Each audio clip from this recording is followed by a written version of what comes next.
আমরাও মানুষ, আমরা কোনো যন্ত্র নয়। সো হ্যালো এভরিওয়ান, আশা করছি তোমরা সবাই খুব ভালো আছো। আর তোমাদের ভালোবাসা আর আশীর্বাদে আমরাও কিন্তু এখন অনেক অনেক ভালো আছি। প্রতিদিনের মতো আরও একটা নতুন ব্লগ নিয়ে তোমাদের সামনে হাজির হয়ে গেলাম। তো দেখো, সকাল সকাল তো ঘুম থেকে উঠেছি, উঠে কিন্তু চলে এসেছি ছাদে। আর এটা ছিল কিন্তু নীলষষ্ঠীর দিনের ব্লগ, মানে গতকালকের ভিডিও। সো আজকের ব্লগটা কিন্তু আমি এখান থেকেই শুরু করলাম। দেখো, প্রথমে তো উঠে ছাদে একটু ব্রাশ করছিলাম আর একটু হাওয়া খাচ্ছিলাম। আর সত্যি বলতে প্রচণ্ড পরিমাণে হাওয়া দিচ্ছিল, আর শরীরটাও না ঠিক একটা ভালো নয়। আর তার উপরেই তো জানো নীলষষ্ঠীর উপোস করতে হয় মায়েদের, তো সেই মতো মানে উপোস করেই আছি আর কি।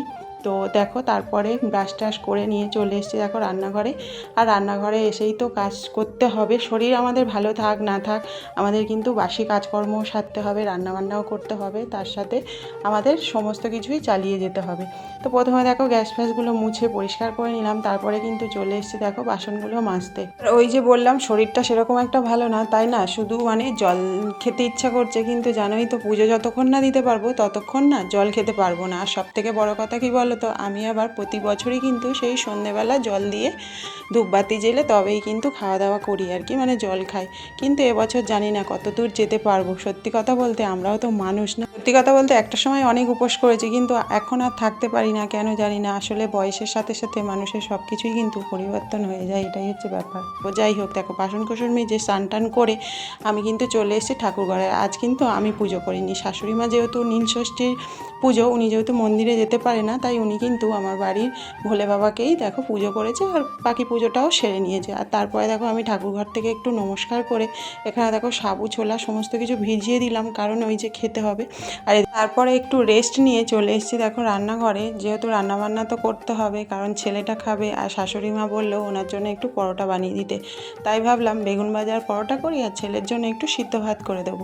তো ছেলের জন্য পরোটাও করছি আর কি, মানে আটাটা একটু বেশি করেই মাখিয়েছি, কারণ ছেলে আবার পরোটা খেতে ভালোবাসে। যখনই পরোটার কথা শুনেছে বলেছে, মা আমি কিন্তু দুপুরে ভাত খাবো না, তুমি আমার জন্যও কিন্তু পরোটা করবে, ঠিক আছে? আর রাতে কিন্তু আমি তোমার সাথে সাবু ভিজানো খাবো। এই কথাটা আমার মনে পড়তে আমি কিন্তু এখানে হাসছিলাম একা একা। দেখো, সত্যি বলতে ও সাবু খেতে একদমই পছন্দ করতো না, মানে ভালোবাসতো না।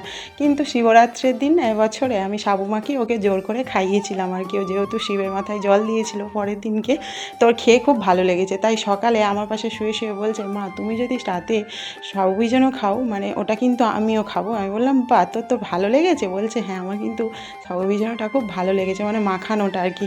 যাই হোক, তোমাদের সঙ্গে গল্প করতে করতে এদিকে দেখো আমার কিন্তু একটা পরোটা ভাজা হয়ে গিয়েছে আর কিছুটা বাকি আছে। যাই হোক, তো দেখো ফাইনালি কিন্তু আমার পরোটাগুলো সবকটাই হয়ে গিয়েছে। আর এদিকে দেখো বেগুন ভাজাটাও কিন্তু মোটামুটি হয়ে গিয়েছে। আর ওদিকে কিন্তু ছেলের জন্য একটু ভাতও বসিয়েছি। যাই হোক, আমার এই ভিডিওটা তোমাদের কেমন লাগলো অবশ্যই করে কিন্তু জানিও। আজ এইটুকুই, দেখা হচ্ছে তোমাদের সঙ্গে পরের ভিডিওতে। সত্যি কথা বলতে পুজো দিতে গিয়েছিলাম, কিন্তু তার ক্লিপগুলো আর নিতে পারিনি, কারণ পরের দিকে আমার এতটাই শরীর খারাপ করছিল, আমি আর কোনো কিছু রিস্ক নিইনি আর কি। বিকেলবেলা হতেই আমি কিন্তু চলে গিয়েছিলাম পুজো দিতে। যাই হোক, সবাই খুব ভালো থেকো, টাটা।